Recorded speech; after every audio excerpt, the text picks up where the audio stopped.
Hey everyone, welcome back to another video. Today I want to go over a theory that I have regarding what if Palpatine had actually used the Zillo Beast's armor to fit the clone trooper armor. Now this would have changed Star Wars drastically, as we know that the Zillo Beast was a massive armor-plated creature with very thick hide that was nearly impenetrable to blaster fire or lightsaber slashes. If the clone trooper armor was made from this same material, it would have given them excellent protection in battle. Additionally, the armor would have given the clone troopers a very distinct advantage over their enemies, as they would be nearly invulnerable to most forms of attack. Think of it, no blaster fire could penetrate them, no sort of concussion grenade or grenade of any kind could actually hurt them. And then of course we get to the point of Order 66, where Jedi just wouldn't be able to kill the clone troopers all that easily unless they use some aspect of the Force.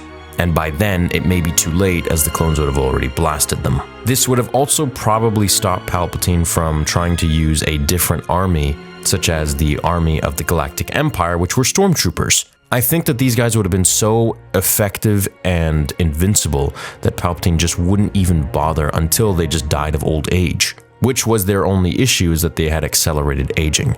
Now, it is also possible that the use of the Zillo Beast armor would have created some sort of challenge for the clone trooper, such as maybe it was much too heavy or immobile to wear, which could have impacted, of course, their mobility and agility in battle, which is very important, as the separatists would have eventually figured out a way to, blow them up somehow, maybe from underneath or something. Now, if they were fitted with this armor, it may have required special maintenance to upkeep as well, which could have added to, the logistical burden of the Grand Army of the Republic, such as costing more. Clones costed a lot of money as it was, let alone having crazy special armor that just made them even more expensive. So in the end, it's very impossible to figure out how the clones would have adapted to this armor since we never got to see it, but it's always something that I thought about regarding their armor being used. I think it would have changed the fate of the Clone Wars. I think the clones would have completely wiped out all the separatists much faster. This would have perhaps stopped Anakin from needing to have that conversation with Palpatine about going to Utapau, which in turn shook his trust even more with the Council because they didn't grant him the title he deserved of Master.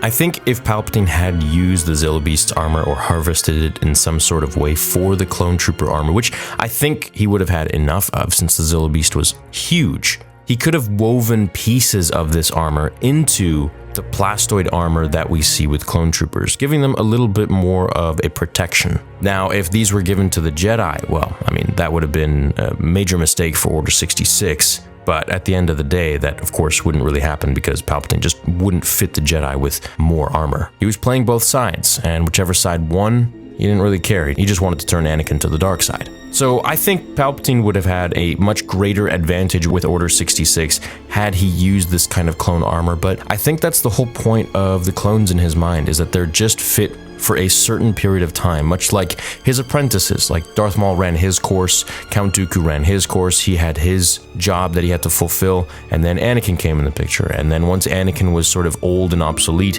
and Vader, then he wanted Luke to come into the picture, and that failed, of course, and then he died when Vader threw him down the shaft. So there are a lot of things that could have been changed in Star Wars just with simply upgrading armor, such as even Vader's armor and cybernetics. But if we go to the very beginning of the Separatists and clone troopers fighting each other, I think if they had utilized the Zillo Beast's armor, the clones would have won the war, and then when Order 66 happened, they would have absolutely decimated every single Jedi and probably sped everything up much faster because of their inability to die. I think it would have been pretty cool to see the Zillo Beast armor being utilized, and maybe we'll see something like that today. It reminds me a lot of the obelisks that attached themselves to Darth Bane's skin and created this sort of impenetrable armor as they, sucked on his life force essentially, but became one with him. And so he had this sort of suit that was resistant to all sorts of attacks forever. And he sort of just acclimated the suit and became one with it. I think that's what the Zillo Beast armor could have been like, but I guess we'll never know.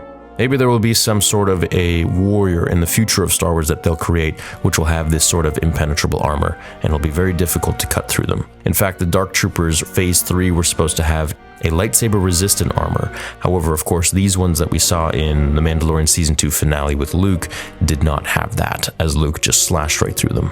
Thanks for watching today's video. Hope you enjoyed the theory, and I'll catch you all in the next one. Until then, remember, the Force will be with you, always. Hey guys, this month you can expect 2 new animations similar to this one for 2 separate fanfictions. They were meant to be released in January, if you remember me talking about it. However, they'll be ready in February this month. And the goal is to release 1 every month if my animators can make it happen. These take a long time to make, but I know you guys really loved the first one, and I'm sure that you'll all enjoy the others to come. So here's a very rough, unfinished clip of What If the Younglings Killed Anakin. It's a fanfiction I made about 6 years ago or so, where Kylo Ren goes back in time to stop Anakin from killing the younglings. But as you know, with time travel, things always don't really go as originally planned. Now I remember when I made this one, it was a really tough one to make, because I did all the editing myself. You can check out the original video if you so wish. And I was up until about 11 a.m. the next day, where my computer crashed and I lost pretty much everything, and I had to start all over again, which took me many hours. But finally the video was up and a lot of you guys enjoyed it, and it's still one of my favorites to this day just because of how silly and, well, stupid it is, but that of course comes with some laughs. So I hope you'll get more laughs out of this animated one that's coming very soon, and of course another fanfiction which is dropping around the same time, which is a much more serious one, which you guys may know. Enjoy.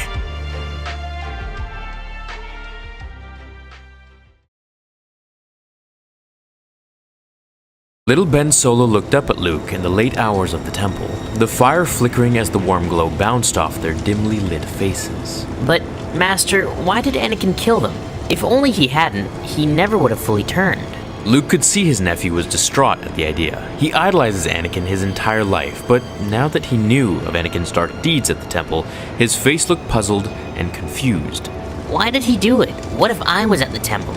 Would he have killed me? Was he more powerful than I was? Luke chuckled. He was more powerful than all of us, until the guy you're named after got the high ground. Ben looked up. His mouth quivered. So, if he didn't kill them, then he never would have fully turned to the dark side? Meaning he never would have gone to the fire planet and then lost to the high ground?